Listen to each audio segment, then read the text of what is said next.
Welcome back, everybody, to 3 Point Lines here on the Parlay. I'm your host, Luca Rosano, alongside my co-host, Jelani Goodridge-Reid. We are back, and we are back with some NBA games to cover for this Friday night. We got a bunch of games to get to. I think I counted 10 as we're going to be making our picks against the spread. I'm coming in at 54%. I'm coming in after a 2-0 night. Last night was a very exciting two-game night. I mean, the first game was a blow-up, but there was a lot of hype surrounding Ben Simmons' return to Philly. I know he didn't play, but he was on the bench, and he was the one that got the last laugh when it was all said and done. Before we dive into these games, though, we got to talk about last night, Jelani. I know you were active online, and you were looking forward to that game, as was everybody else. What was your reaction to what went down with KD, Kyrie silencing the Philadelphia crowd as Ben Simmons was on the bench? He had the best seat in the house. Seeing the Sixers get blown out the way that they did against the Nets, as the Nets proved that they are still the team to beat in the East. Yeah, I was very impressed by what I saw with Brooklyn, and a guy that is going under the radar, Seth Curry. This guy, when he plays like that, that's when we're seeing a team to be reckoned with in the Eastern Conference. But I was just so impressed with what I saw from Kevin Durant and Kyrie Irving. I think that they reminded everybody, hey, if you're a first seed right now or a second seed team, if you're going to have them be the 8th seed or the 7th seed in the playoffs, you're wishing that or hoping that you move down, right? It's going to be very interesting to see what happens moving forward with Miami and Chicago and, Milwaukee teams up top, in Philly, of course, because they might talk, amongst one another, say, okay, who wants a taste of the Nets moving forward? But yeah, I was just so impressed with what I saw with Kyrie and KD. And one thing is, James Harden, right? It's again a big game, a big spot, and he didn't do anything for me, right? He couldn't get to the line. He was complaining a lot. I wanted him to play, not complain, not look for the calls, right? And we saw it go out, throughout the first half, and he just wasn't shooting the basketball well enough. And at the end of the day, if he's not there, I don't know if I can trust this team. That's why I can't trust them. When I saw the trade go down, I was like, okay, let me see something when it matters most, right? I know you have Embiid. Health, is he going to be healthy? Is he going to give you those, quality MVP type minutes, right? That we have been seeing all year. And as for Harden, is he going to show up when I need him to show up? This was a spot where so many egos were on the court. He just left the team. He wanted to prove a point. Point was not proved. So it's going to be interesting to see how it moves forward. But I just like the rivalry. I like the intensity because the NBA has really lacked, rivalry. For however long, right? It's been years since we've seen beef like this. So we love it. We want to see it in the playoffs, but give me Brooklyn. If these two teams met, give me Brooklyn in that series right now.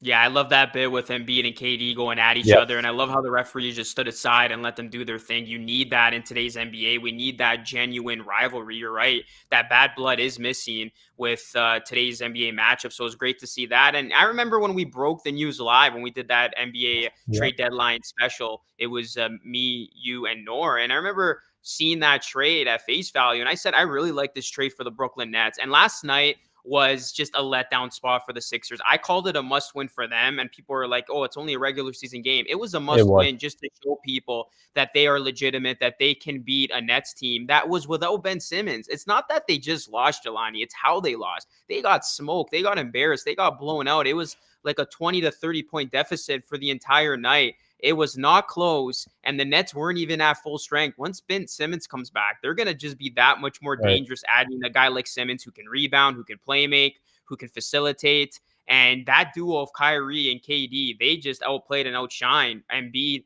and Harden on their home floor. And yeah, James Harden has to be better. He was horrible from the field. He was complaining a lot, and postseason James Harden was activated last night. He was nowhere to be seen, and I agree with you. If these two teams meet in a playoff series, which I hope they do, come the playoffs, it's going to be the Nets. They're going to be the team that's going to have the advantage. They're going to advance. I just don't see the Sixers pulling it through. Again, I know it's one game. A lot can change, but the way they lost was very concerning, and the Sixers fans, they let them have it. They were booing. They were silent. And it's going to be scary hours indeed, especially when Simmons returns to the court. One last thing I did want to mention from last night, it was the nightcap game, Warriors-Nuggets. It was a much better matchup, and this was a good game throughout. And then Steph Curry hit 20,000 points. He put the game on ice later. Actually, it was Jordan Poole who put the game on ice with 2 clutch threes.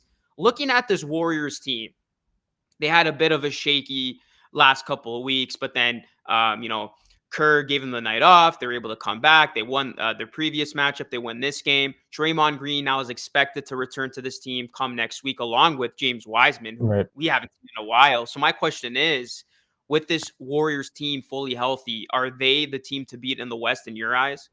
I'll still give the edge to the Suns. I understand that CP3 has not been available to them, but I'm very impressed with what I've seen for, in terms of their offense, in terms of their offensive rating, and just the way things have worked out with Monty Williams in that group this year. I think they're even better than what we saw last year when they did make the finals. So I'll still give them the edge because I do believe the Western Conference, it's Phoenix and it's Golden State, and then it's everybody else, right? I do like what I have seen this year from the Warriors, despite the fact that there are times where we've seen lapses in play. They haven't played as well. But yeah, like you pointed out, I'm waiting for Draymond Green. I think once he comes back, I think that they're going to get back on track. I do trust the experience of their vets on that squad. And I like the mixture of the young guys like Jordan Poole, like we saw last night, hitting big shots. I think Jordan Poole has benefited a lot from learning from Steph Curry. And I get it. Look, Klay Thompson, he has missed a lot of time. He's going to get back into the groove of things. He's still working on that right now. That's why we can't expect him to be Game 6 Klay from the 2016 Western Conference Finals, right? It's going to take him some time as we move forward. But yeah, I do like the Warriors getting back James Wiseman as well. We haven't seen him in a bit, so I want to see how he's going to be. They do need somebody in the interior. That's the one thing that's holding me back from giving them the edge over a team like Phoenix, because they have, a weakness here inside where they can get exploited by certain matchups, certain people in the Western Conference. So yeah, as we move forward, I think the Suns, I'll give them the edge just because what I've seen building off of last year. But of course, we can't look past the Warriors and my guy, Steph Curry, shout out to him, 20,000 points. Yeah, I don't think it would be a bad bet if you did bet on either the Suns or the Warriors to get to the finals. Yeah. I think it's going to come down to these two teams, clearly a cut above versus everybody else. But I got to give the edge to the Warriors just because they've done it so many times. They have that continuity, and we have yet to see that big three play together. So I really think with Green coming back into the mix, and you can add a guy like Wiseman, it's going to make this Warriors team that much more scary and dangerous. And we know they save their best basketball when it matters the most in the postseason. But what the Suns are doing is incredible. I mean, to see what they did just the other night going into Miami and beating Miami the way that they did. Now, granted, there was no Jimmy Butler, but still, Miami's been doing it all season long, having guys, you rarely see them look that bad. And that was without Chris Paul. So Phoenix, they're winning without Chris Paul. Chris Paul should be back for the postseason. I just hope we get a Western Conference Finals between those two teams because that's going to be one of the best 7-game series you'll ever see. But I do got to give the edge to the Warriors, and we'll see how it all plays out. But it should be a fantastic end to the NBA season. We still got a bunch more games to get to. And speaking of that, let's get to our games for tonight. We're going to start with Minnesota taking on Orlando. Minnesota has been on a tear. They're a team you definitely don't want to sleep on at the bottom half of the Western Conference standings. They're 7.5-point favorites here. So who do you like in the spot, Jelani? I'm going with Minnesota. Like you pointed out, they are playing good basketball. And I understand, it's the Timberwolves. It's not the most pretty franchise out there. It's a team that is not really talked about a lot, but they have been playing good basketball. They're 7th in the Western Conference, 2.5 games back of Dallas and Denver right now, guys. They're not too far out, right? And they're playing hard. Why? Because they don't want to be in that play-in spot. They want to be in that top 6, and they are winners of 6 straight games. This team understands their strength, and that strength is putting the ball in the net. That is, what we're seeing from them all season long, because they are the best team in the league in terms of points per game average. And when you're looking at this big three that they have in Minnesota, Karl-Anthony Towns, Anthony Edwards, and obviously D'Angelo Russell, they have a really good record, a strong record when those guys are out there on the court together, 27-17 together.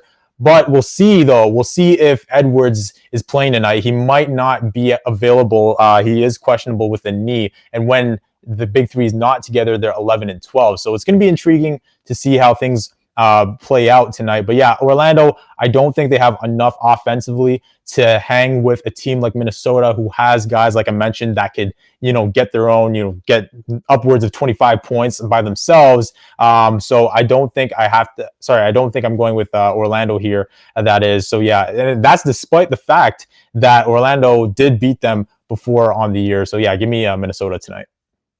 Yeah, Orlando has been flying under the radar. They're 4-6 straight up and 6-4 against the spread in their last 10 games, which is good Yeah. for Orlando standards. But you mentioned it, Minnesota. They understand the importance of trying to get out of that play, and they want to ensure that they have a full playoff series. This team is good enough to be granted a full playoff series, so they got to start winning more of these games to try to get out of that 7th seed, which is very realistic at this point. And you mentioned the success of the Timberwolves lately, 8-2 in their last 10 games. And over that span, they actually have the second best net rating. And if the big three is in fact playing tonight, they have an overall offensive rating, which is 10 points better whenever that big three is intact. So if they all suit up tonight, Edwards is there. I think it's going to be too much offense for Orlando to overcome or to keep up with. And Orlando, they have been keeping it close unexpectedly, but this is a very good Minnesota team. And you actually look at their recent body of work. They've been blowing out the bad teams. Minnesota, they don't take anybody for granted. They know every game is important to them, must win, if you will. So they're going to take advantage of weaker competition. So going into Orlando does not faze me. They're going to win this game comfortably. So I will lay 7.5 with Minnesota. Okay, and now let's move to our next game on our night slate tonight. We have the Pistons and we have the Celtics in the Eastern Conference battle. Pistons are underdogs by quite a lot here. Do you like this number or not? Not at all, man. Give me Detroit plus 14.5. Way too many points for me. Look, I know the Celtics have been playing great, but so have the Pistons. They've been upsetting teams. They've been keeping things close. They almost upset the Bulls the other night. And this is a Pistons team. Don't forget, they beat the Celtics earlier this season, and that was an outright win. And you look at Detroit, they've actually covered in 8 of their last 10 games in this series, and they're 8-0-1 against the spread in their last 9. So I know the Celtics, they play very scary right now. Nobody wants to see them in a first round playoff matchup. I do think they'll win tonight. I mean, especially since they're at home. Tatum's been going at, been playing out of his mind, but 14.5 against a Pistons team that has looked really good. I don't know. It's too many for me. I got to go with the Pistons. I think Cade Cunningham has been playing great. Dwayne Casey has these Pistons playing hard, and I think they will show up here and they will make this game interesting. So I'm going Detroit plus 14.5. Wow. Well, great minds think alike. I'm going with Detroit as well. The number's way too big for me. And when you're looking at these two teams playing each other this season, Detroit has made it tough for Boston each time these two teams have met each other. And actually, the last meeting, Detroit won that one, right, by 1 point. So I don't like the numbers way too much. I don't usually go with these big numbers in the double digits, especially when it's close to 15 and upwards of that. And Detroit, look, they have been playing well under the the watch of Dwayne Casey, like you mentioned. But when you're talking about Cade Cunningham, he's been arguably the rookie of the year. He's really moving up that ladder right now. It was usually Mobley and Scotty Barnes. But now, welcome Cade to that conversation, because he's been fantastic in this current stretch where Detroit's won 6 of their last 9, 21.4 points per game. So I like that. I like what he can do. And of course, Boston, they've been playing great basketball. They look like one of the best teams in basketball right now under, Jason Tatum, his current run of 33 points, 37 one night. He had a 54-point game the other night and 44. So he's obviously balling right now. But I think that this number is too big for me in terms of spread picks. If you're going money line, yes, I would go Celtics here. But Boston, they being 5-5 in their last 10 against Detroit, they haven't been a surefire bet against the Pistons as of late. And yeah, and I know they're chasing Chicago for 4th in the Eastern Conference right now. But when you're just talking about Detroit, they do play tough. They do play competitive basketball. No matter if it's a playoff team or against a team on the outside looking in, usually Detroit ends up playing tough. So yeah, give me the Pistons tonight. Yeah, a lot of good value here for the Pistons. I mean, they're a huge underdog. If they somehow do pull off the upset tonight and you do take Detroit, that would be a big win. Some cash on this Friday night. Next game, we got the Clippers taking on the Hawks. The Hawks are 6.5-point favorites. Do you like that? I do. I'm going with the Hawks tonight. I think that the Hawks, obviously, when you're looking at this team, they're elite offensively. They rank second in the league in offensive efficiency, and that's obviously with guys like Trae Young that we've seen on the year playing some good basketball. And when you're looking at their defense, though, the defense is going to be interesting to watch tonight because they're in the basement in terms of efficiency and 3-point percentage allowed. So they're going to have to wake up on that side of things, right? And that's the thing. Atlanta, remember, they made the conference finals last year, and we thought that they would rebound and do the same thing, that they did last year. This year, but the problem has been defense. So in this one, as somebody who would lean with Atlanta, I just hope that they could, attack the perimeter tonight with more force and more consistency. And when you're looking at, the betting trends, they are 8-2 in their last 10 at home, so they have been safe in terms of that area. And meanwhile, the Clippers on the other side of things, they're winners of 6 of their last 8 games, so they're not playing bad by any stretch. But yeah, I think that Atlanta, understanding, just like LA, these two teams, this is a big game because they're both in the play-in spot right now if it started today. But I think Atlanta needs a surge, right? They need to really make things happen because the Eastern Conference is looking really intriguing right now. I think tonight we're going to see a lot of the 3-point ball. They shoot nearly 40% from 3 at home, one of the best rates in the NBA in terms of home 3-point shooting. So yeah, give me Atlanta. Yeah, these two teams are too close in my eyes to take a favorite of 6.5. I'm actually going to go with the Clippers here plus the points. I think this is going to be a closer game than what a lot of people think. Atlanta, I just don't trust them. I mean, overall, they've been 5-5 in their last 10 games, and their most recent loss was a disappointing one. I mean, they got just absolutely derailed by Giannis, who went off. Right. He got 43 points in that one. He had 12 rebounds. And it was not a good outing for the Hawks whatsoever. And you look at the Clippers, you mentioned, they've been playing much better lately. They've been on a bit of a hot streak. This is a team that, despite not having their 2 best players, if the playoffs started today or play-in started today, they would be a part of that equation. And I just look at what the Clippers did the last time they played the Hawks. They really limited Trae Young, which I think will be the X factor tonight. Now, Young did score 19 points, but he was only 8 of 21 from the field. And he was also 1 of 6 from beyond the arc. If they can contain Young and restrain him, especially from 3-point land, I think the Clippers can keep this game close. They've shown it all season long. They can show that grittiness. They can play you hard. That defense can be tough. And on the other end, you named it. The Hawks defense has not been reliable at all. So this is a game where I could see Jackson going off and some of those other guys chipping in. So I do like the spot for the Clippers. I think they will be ready to go. I think it will be a close game. Would not be surprised if the Hawks still win, but 6.5 is too many in the spot for me. So I will go with the Clippers plus the points. All right, now let's move on to our next one on the slate. We have the Hornets and the Pelicans tonight. Interesting battle because the Hornets are trying to keep pace in that tough Eastern Conference. Who's your pick? Yeah, I'm surprised it's only 2.5. This could be a trap, and that is because the Pelicans, they have both McCollum and Ingram ruled out for this game. So that changes everything. Right. I think this is a game that Charlotte should take advantage of. The Pelicans are missing a lot of offensive firepower in this one. Their defense has still been good overall, but Charlotte has to take advantage of the situation here. This is a team that they're trying to get into that number 7 or number 8 seed, so they avoid 9 or 10 and having to win 2 games to get into the actual playoffs. And Charlotte, we know them. They like to play up-tempo. They like to score a lot of points. Their defense has been suspect. So I think, though, with this much offensive firepower out for the Pelicans, this is going to be too much for them to overcome. They've been playing much better since the All-Star break. They've been one of those surge teams, if you will, that have bursted onto the scene. But I do like this spot for the Hornets to take advantage of a derailed Pelicans team.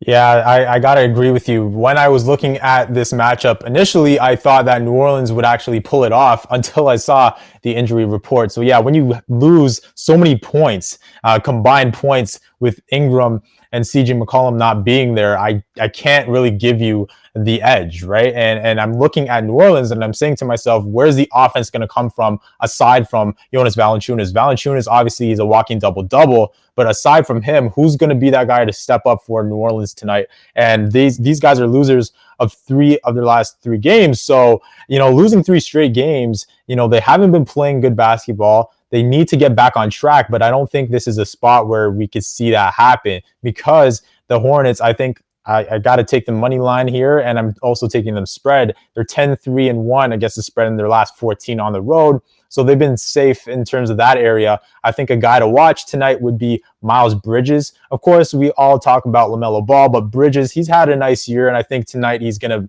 to, make sure that he contributes offensively and also in terms of rebounding. But yeah, this team being top 10 in 3-point percentage, they haven't been shooting that well as of late. But again, with New Orleans not being the best team in terms of defense, I think this is a spot where we'll see the Hornets actually shoot the ball better, get their stroke back tonight, and win this game comfortably, actually. Yeah, again, I was surprised when I saw that spread being as low as it is with all that talent being out on the other side. Could be a trap, but I agree with you. I think the Hornets should have a comfortable time in this game, even though it is on the road. All right, next game. This is one of the better games of the night on paper, at least. We got Cleveland taking on Miami. Miami's coming off that disappointing loss against Phoenix. Do they rebound here? They are favored by 7. I got to go with Miami tonight. I'm looking at the fact that Jared Allen, he's not going to be out there. So I have to see if Mobley's going to take charge down low and make things happen, right? And Cleveland, 4-6 in their last 10 games. They have struggled, right? So we'll probably see Garland go and continue his heroics tonight. He's been playing great this whole year. He's impressed everybody. He's really the reason why Cleveland is in a playoff spot right now. But against a team in Miami that knows how to play defense, team defense, that is, it's going to be tough for Garland and company to really get things going against a group led by my guy, Eric Spoelstra. I just believe in what they could provide. And I get it. They just dropped one against Phoenix, but Butler wasn't playing in that one. The hope is he's playing tonight. And if so, I got to lean that way. And the Heat are actually a good team at home, 23-8 at home. So bettors, I gotta go and tell you right now, this is a reliable bet. That is 5-1 against the spread in their last 6 games. Miami, we understand they are the better team. I don't think this will be a landslide by any stretch. This will be very intense. But at the end of the day, I will give the edge to Miami's defense. I think Miami's defense will be the reason why they end up getting this one done in terms of the spread. Yeah, I agree with you. I think Miami bounces back in a big way here. They're going to be at home again. They're going to be pissed off of how they lost last game in Cleveland. They've been an overall great surprise story this season. Nobody expected them to be where they are now, but they've kind of fallen back a bit. And It's not their fault. I get it. They've had a ton of injuries thrown their way, but this is a Cleveland team that's been very inconsistent lately. And Miami, they have been one of the best teams all season long on both ends. And even if their offense isn't rocking, you can count on that defense to do its thing. And if Jimmy Butler does play tonight, like you alluded to, that's going to be a big boost for them. I look at a guy like Tyler Hero. He can have a big game as well. Robinson, he was one of the lone offensive bright spots in their last game against Phoenix. Can he carry that over tonight? Yeah, I think there's going to be a mismatch for Cleveland, who you said are going to be missing Allen. That's going to be a big loss. And there's just going to be too much to overcome in this matchup. Miami will be better prepared. They will be ready to go. And Miami, they've been a pretty safe bet overall against the spread, 39-27-1 against the spread this year. So they should easily be able to cover a 7-point spread, 3 possessions. So yeah, give me Miami. Yeah, and also watch for Gabe Vincent. He had a struggle in their last one, but I think Gabe Vincent could have a solid contribution offensively tonight. But now let's move to another game on this long slate of tonight's games. We have Dallas playing their state rivals, the Houston Rockets. Dallas favored 10.5. This is a big number. A lot of people don't like the big numbers. What say you, Luca? I usually stay away from big numbers, but I'm not going to overreact here. I'm going to give Dallas the benefit of the doubt. I know they looked very bad. I'm talking they lost by 30 against the Knicks, and they were actually favored by a similar spread in that one, but I'm not going to react here. Houston is coming off of a win against the Lakers, but it is the Lakers. But overall, Houston has still been one of the worst teams in the NBA. They're the worst team in the West, and they have the worst defensive rating in the league and second worst net rating in all of basketball. Luca Doncic, I think, is going to have a big game in this one. I think Dallas is going to rebound after getting embarrassed by the Knicks, and Dallas covered the last 2 meetings against the Rockets and blew them out by over 20. So overall, I got to look at what this Mavs team has done. I can't just focus on their last game. They have been one of the best teams in the NBA. They've been great defensively. They're number 6 in the league in defensive rating. So I don't think they're going to have trouble here against the Rockets. I think last game was just an anomaly and them having an off night. So I'm hoping that's the case. I think that's the case. And give me Dallas to bounce back big here, minus 10.5 on the road. I'm going the other way. I'm going with Houston, and I usually go against Houston. But yes, I am a prisoner of the moment. What I saw against LA, I'm going to lean there. But the glaring thing is the fact that they did give up 130. I know there was overtime, so that did add. But, the defense, it's terrible. Okay, let's just be honest with ourselves. But offensively, that's what I like from Houston. I think Houston could get the ball in the hole. So I think they could hang with a team like Dallas that knows how to score points. And obviously, when you're watching Dallas, their last game, they did struggle, mightily, obviously. But, Jalen Brunson, he didn't shoot the ball well. He was, 3-4-12 in their last matchup, with the Knicks. But I think in this one, he will wake up. So that's where Houston's going to need more than Jalen Green. Jalen Green's coming off of a 32-point night against the Lakers. He's going to need some help tonight in order to, hang with Dallas. So watch for Eric Gordon. I think Eric Gordon is going to be that guy. He's probably going to get some nice shots, some good looks from the outside. And I think he's going to manage to take advantage of those looks. So yeah, I'm going to go with Houston tonight.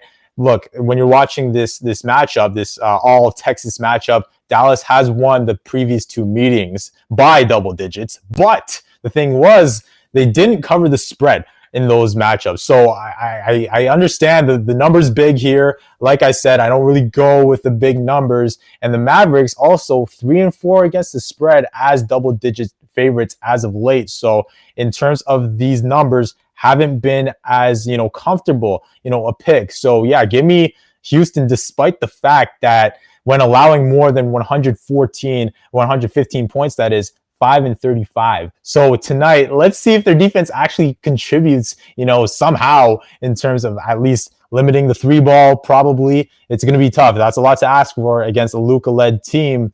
But that's what they need to do tonight in order to at least cover the spread. I don't think money line I'd go with Houston. But yeah, in terms of spread, I'm going Houston. Yeah, I got a soft spot for the Mavs. They are one of my favorite teams in the West. But yeah, this feels weird. Usually I'm the one taking the points and you're the one laying the points. But on this one, we have opposing views. Okay, how about this one now? We got the Knicks. Ooh. They have been a very safe bet recently against the spread, taking on Memphis, which has the best against the spread record in the NBA overall this season. Memphis favored by 9.5. So which side are you choosing on this one? Yeah, when you're looking at Memphis, they are first in rebounding, blocks, and steals this season. So New York cannot be bullied by this team, okay? And I'm going with New York tonight on the spread. I just think that they can't be out-physicaled by Memphis, because if they allow Memphis to get away with what I just mentioned with the rebounding, with the steals, taking care of the ball, and just being smart in general, I think that this is not going to be pretty of a game. So New York has to be smart. They have to understand what to do in terms of the 24 clock offense. They understand they're playing a team in Memphis that plays great defense. They're active all the time, right? So New York is my pick, though. The number is not that big, but it's pretty big. It's pretty big in favor of the Grizzlies. The Grizzlies will have to account for guys like RJ Barrett, obviously, Emmanuel Quickly, and Julius Randle. Julius Randle, he's been really, different than what we saw last year. Last year, he was a revelation. This year, he hasn't been as much, but Randle is coming off of a great game, right? He had a nice game against Sacramento on Monday, and Quickly as well. They had him, contribute a lot. Randle had 46, and Quickly on the night he scored 27. So when you're looking at those numbers, I think they're going to build off of that. I think that they're going to have a lot to say, in this one. So Memphis has to account for those guys. Barrett, like I mentioned, he's averaging 27, 7, and 5 in their last 7 games. So this stretch after what we saw in the All-Star break, the Knicks haven't been the best team by any stretch, but I don't see a blowout here like we saw the last time these two teams met. The last time these two teams met, it was 120 to 108. I don't think that's going to happen tonight. I think Memphis cannot sleep on the Knicks. I think the Knicks will give it to them, on both ends of the floor. I think this is going to be a tight game, a tighter game than people expect. So give me the Knicks on the spread. Yeah, I agree with you. I'm going with the Knicks. They have covered 4 games in a row, and although I think their shooting success is going to calm down a bit, I think they could do a lot of good things down low, as they've proven to do in these last couple of wins and during this impressive streak of theirs. And on the offensive side, they have been great on the glass, and I expect them to be physical down low with this Memphis team. And yeah, don't look now, but the Knicks are starting to get hot. This is a team that everybody had dead in the water. There's still plenty of time to make up some ground. Do I think they're going to get into the play-in? No, but if they continue to play like this, they're certainly going to make things interesting. And I just like the Knicks here because not only have they covered 4 in a row, they're 16, 17, and 1 against the spread on the road, which isn't that bad. And that's a lot better than their overall record against the spread, which is 29, 36, and 1. So this is too many points for me. I know Memphis has been the best team in terms of covering the spread. They got that explosive offense. Their defense has been as advertised. And right now they're in second in the West trying to hold on for dear life because the Warriors just won last night. But this is too many points. The Knicks are starting to hit their stride. They're starting to get better production from all their guys. RJ Barrett, expect him to have a big game. And I do like New York to keep up with Memphis in this spot. So, yeah, give me the Knicks to make it 5 straight games where they've covered the spread. All right, so now let's move to our next game on the tap tonight. We have the Jazz playing the Spurs. Remember, Greg Popovich, he's on pace to become the most winning coach in the NBA, the winningest head coach, in the NBA. So can he get that done tonight against a good Utah team at home? I don't know if they win tonight just because the Spurs have been very inconsistent lately, but I think they're going to cover the spread. I'm going with San Antonio tonight. This is a very big home stretch that they're on. They still have an outside shot of getting into the play-in. And if they do want to get into the play-in, they got to start racking up these wins. They lost the other night against the Raptors, and they haven't fared well lately. But I like them in this spot. Utah, they just been inconsistent to me. They're not a team that I can fully trust. I know they had won like 9 of their last 10 games before they got destroyed by the Pelicans. That was actually last Friday, if I'm not mistaken. But this is a team that I think they're going to have trouble here in San Antonio. And overall, you look at the Jazz, 28, 35, and 2 against the spread, and just 14, 17, and 1 against the spread on the road. I do like the Spurs to keep things close here. And I know the Spurs are not on a good run at all, but I do like Popovich to get his team ready. I think defensively, they can slow down Utah's attack. And, I look at a guy like Murray who, went off against the Raptors the other night. I look for him to have a big game, Pirtle down low. It's going to be a fun matchup. Obviously you go Bears there. He's always doing this thing as a defensive player of the year candidate. I think the Jazz win, but I think this is a close game. So I'm going to go with San Antonio +6. I'm going to hold on to those 6 points for dear life. But I think San Antonio finds a way. And that's a big factor too, man. It's on his mind. Yep. Greg Popovich is 1 win away. He wants to get it out of the way.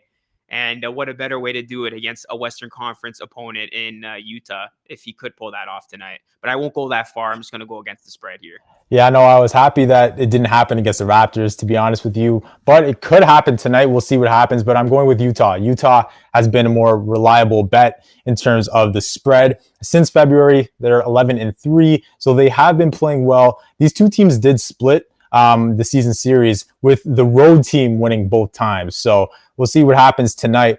But when I'm watching the Utah Jazz, I think that they'll just exploit the Spurs, defense. The Spurs defense has been off and on all year long. And why do I say that? It's because when you're looking at this matchup, the Spurs are going to have to deal with that pick and roll, right? Mitchell and Gobert, that pick and roll is the best in the league, right? When they're on all cylinders. So being 5th in scoring, the Jazz understand who they are. I think tonight we'll see great contributions from guys like Bogdanovich, and Clarkson probably from the outside. I think the perimeter game is going to be huge tonight.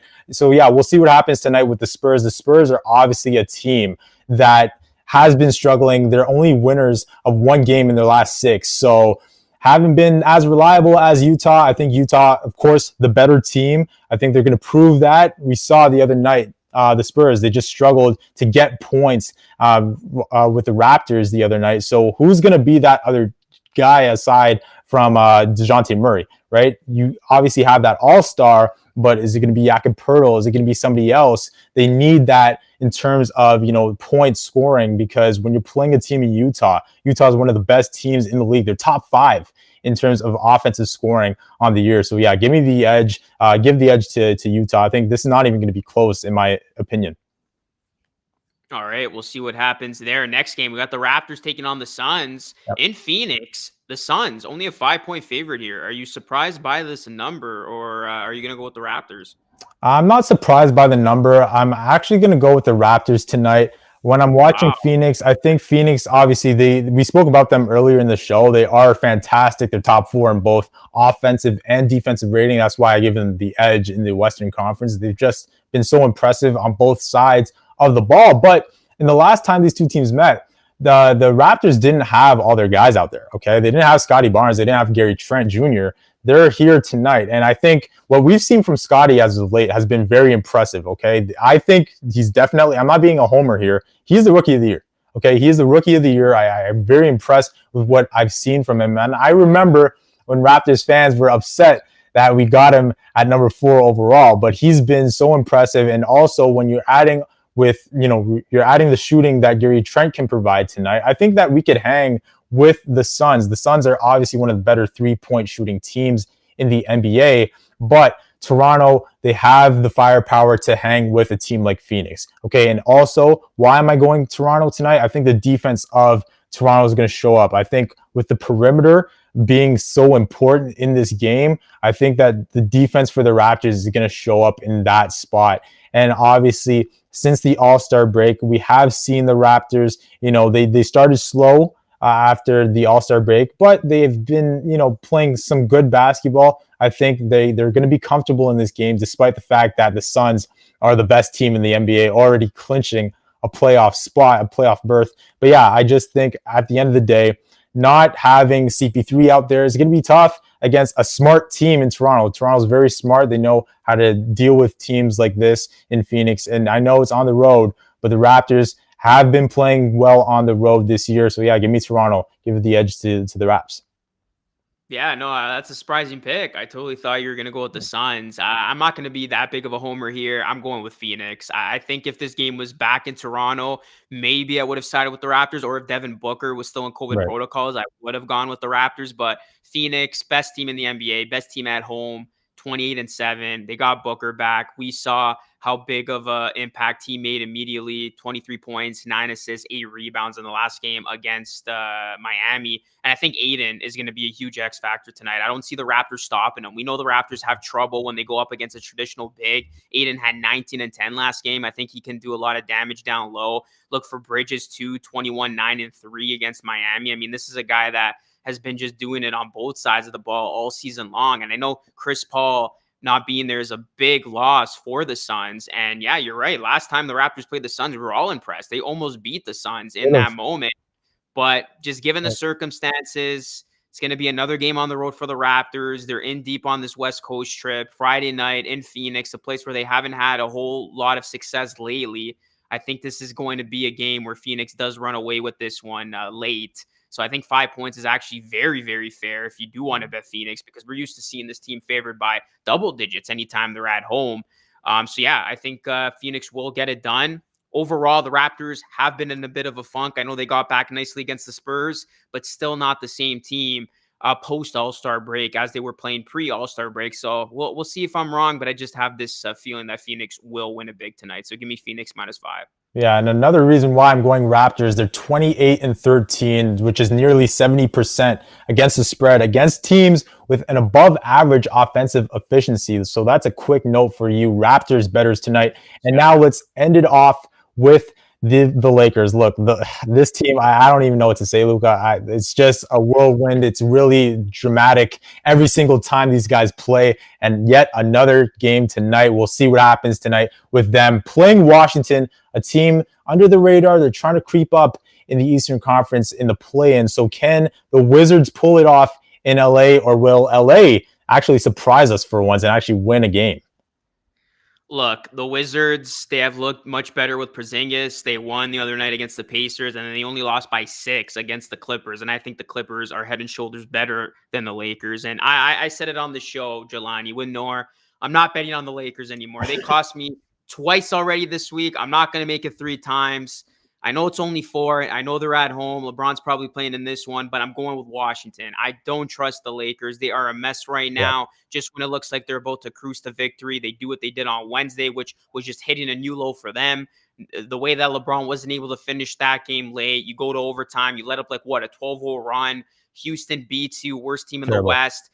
This Wizards team, they're not that bad. And like you said, they still have aspirations of trying to get into the play-in. They're only a couple games back. They've been much better with Porzingis back in the lineup. I think Porzingis is going to be a big X factor tonight. He had 19 the other night. And then I look at the former Lakers to have big nights. And that's the reason why I ultimately went with the Wizards tonight, Jelani. It's every time you have a former player going up against his old team, he has that extra motivation. And you better believe guys like Caldwell Pope and Kuzma are going to have extra motivation going into LA and playing their old team. And these guys were traded for Russell Westbrook. Obviously, Harold now is with Charlotte, but these are 2 guys who were included in that deal. So you better believe they're going to be playing their best basketball tonight. Kuzma has been good overall this season. I could see KCP get hot from 3. They're going to prove to the Lakers, you really traded all of this for Westbrook, who I think is going to have another poor night. I just can't trust the Lakers here. The Wizards will find a way to get it done. And yeah, give me the Wizards +4. I think they even win this game outright. I'm going to do it. I'm going to go with the Lakers. Let's hope that they make it work. But I got to go with the Lakers. I believe in LeBron James. I think that loss to Houston is a wake-up call. And I know every week, every game, it seems like there should be a wake-up call because the Lakers have not been playing well whatsoever on the year. But to lose to the worst team, the Houston Rockets are not a good team by any stretch, right? They gave up 130. And they still lost. So I think that the Lakers, need to win a game, right? Because you're watching them. 9 of their last 11 games have been losses, right? And at some point, you're getting closer to the playoffs, right? And the play-in's right around the corner. The Lakers need to find their groove at some point. So it needs to start sooner than later. I think tonight is a night that you're playing at home once again. Okay, you're coming off of a loss on the road. You're now back home at Crypto. I almost call it Staples. It's Crypto.com Arena. So you got to be comfortable. I want to see contributions from guys like Malik Monk. He had 20 and 6 in their last game. I think if he could have a similar stat line, he's going to help out a lot, right? Bron cannot do it by himself. But you did point it out. Kyle Kuzma, I think he's going to have a nice game today because he has actually matured in Washington. It seems like he's actually taking advantage of what Washington has provided for him, in terms of his looks, in terms of his play time and his minutes. He's averaged 24 and 7 this year. So that's a nice number. Also, you pointed out Caldwell Pope. So when you're looking at those 2 guys, of course, Kristaps Porzingis, he's going to have to show up with no Bradley Beal out there. They need somebody else, right? And that's where Kristaps comes in. But this team hasn't been that great against the spread. They are a bottom 5 team against the spread. That's Washington, right? And being 11th in the Eastern Conference, they're losers of 14 of their last 20 games. I think outright, they might win this game just because the Lakers are not reliable in terms of the money line, but in terms of the spread, I think this is going to be a very close game to the point where I'm going to give the edge to the Lakers. Yes, the Lakers, despite the fact that they've been all over the place on the year. I just think that understanding what happened in Houston, they need to get back on track given the fact that the playoffs right around the corner, a few weeks away. LeBron, he wants to silence the critics. One last point. He wants to silence the critics. And why? Because when you're watching the end of that game against Houston, he had the ball in his hands, 120, and he didn't take that last shot. And everyone's like, oh, okay, he's not the GOAT because of that, blah, blah, blah. He kicked it out. I think understanding what the critics are saying about him, not believing in him, not believing in his team, he's going to give you a huge stat line tonight. So give me the Lakers on this number. Yeah, Yeah, I couldn't do it, man. It's like every it's time tough. we think this team's gonna turn around and then they just find new ways to lose and they sink to new lows. So we'll see what happens tonight. But that will conclude our picks against the spread. Let us know who you're riding with tonight. Let us know who you like tonight, your best bets, etc. And you can follow this podcast wherever you get your favorite podcast. You can follow us at the Parlay across all social media platforms. We go live every single Monday through Friday at 3 p.m. Eastern. If it's not myself and Jelani, it's myself and Noor. She'll be back next week. But yeah, we'll see how these games go down tonight. Good luck with your bets if you bet on any. And that will conclude another great edition of 3 Point Lines here on the Parlay. On behalf of myself, Luca Rosano, and Jelani Goodridge-Reid, we're signing off. Have yourselves a great weekend, and we'll catch you all again next week.